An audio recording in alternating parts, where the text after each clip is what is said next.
ગુજરાત રાજ્યમાં 16 તારીખના રોજ સ્થાનિક ચૂંટણી યોજાઈ હતી, જેની આજરોજ મતગણતરી કરવામાં આવી, જેમાં રાજ્યમાં જ્યાં ચૂંટણી યોજાઈ હતી ત્યાં સ્થાનિક સ્વરાજ્યની ચૂંટણી અને પેટા ચૂંટણીમાં ભાજપને સ્પષ્ટ બહુમતી મળી છે અને ફરી એકવાર નગરપાલિકા, પંચાયત અને જિલ્લા પંચાયતમાં પણ ભાજપના ઉમેદવારોનો વિજય થયો છે. રાજ્યમાં 16 તારીખના રોજ સ્થાનિક ચૂંટણી યોજાઈ હતી, જેની આજરોજ મતગણતરી કરવામાં આવી, જેમાં રાજ્યમાં જ્યાં ચૂંટણી યોજાઈ જેમાં સ્થાનિક સ્વરાજ્યની ચૂંટણી અને પેટા ચૂંટણીમાં ભાજપને સ્પષ્ટ બહુમતી મળી છે અને ફરી એકવાર નગરપાલિકા, તાલુકા પંચાયત અને જિલ્લા પંચાયત પણ ભાજપના ઉમેદવારોનો વિજય થયો છે. ત્યારે સુરેન્દ્રનગર જિલ્લામાં સ્થાનિક સ્વરાજ્યની ચૂંટણી અને પેટા ચૂંટણીમાં ભાજપના ઉમેદવારનો વિજય થયો છે, જેમાં થાન નગરપાલિકાની 7 વોર્ડની 28 બેઠક માટે સામાન્ય ચૂંટણી યોજાઈ, જેની આજે મતગણતરી થઈ હતી, જેમાં ભાજપે 25 બેઠકો સાથે સ્પષ્ટ બહુમતી મળતા થાન નગરપાલિકામાં ભાજપનું શાસન યથાવત રહ્યું છે, જ્યારે બીએસપીની 3 બેઠકો મળી છે અને કોંગ્રેસ કે આમ આદમી પાર્ટીને એક પણ બેઠક નથી મળી. નગરપાલિકાના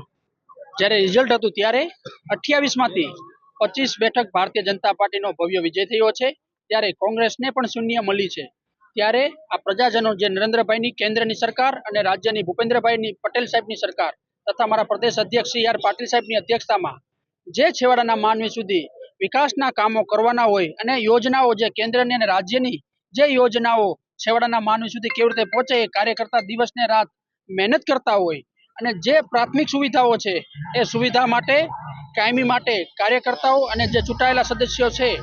એ સદસ્યો હંમેશ માટે પ્રેરણારૂપ અને કામ કરવા માટે કટિબદ્ધ છે. ત્યારે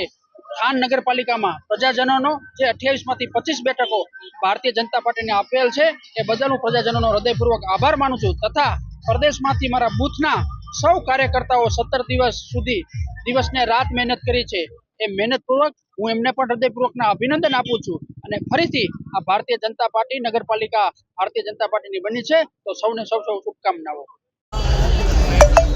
થાનની પ્રજા અને થાનની જનતાએ આ દેશના વિકાસ અને માનનીય નરેન્દ્રભાઈ મોદી સાહેબનો ભવ્ય વિજય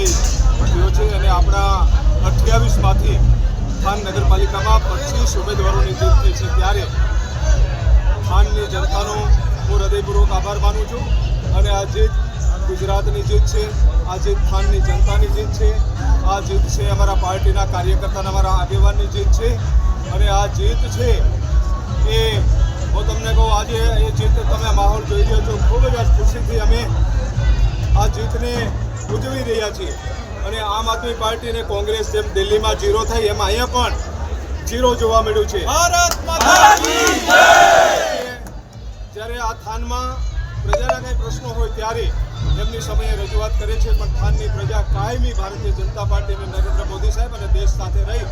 અને જળહળતો આજે થાનમાં વિજય અપાયો છે. એ બદલ ખૂબ ખૂબ હું એમનો થાનની પ્રજાનો અને થાનના સામાજિક આગેવાનોનો આભાર માનું છું. Bureau report, Janadesh news.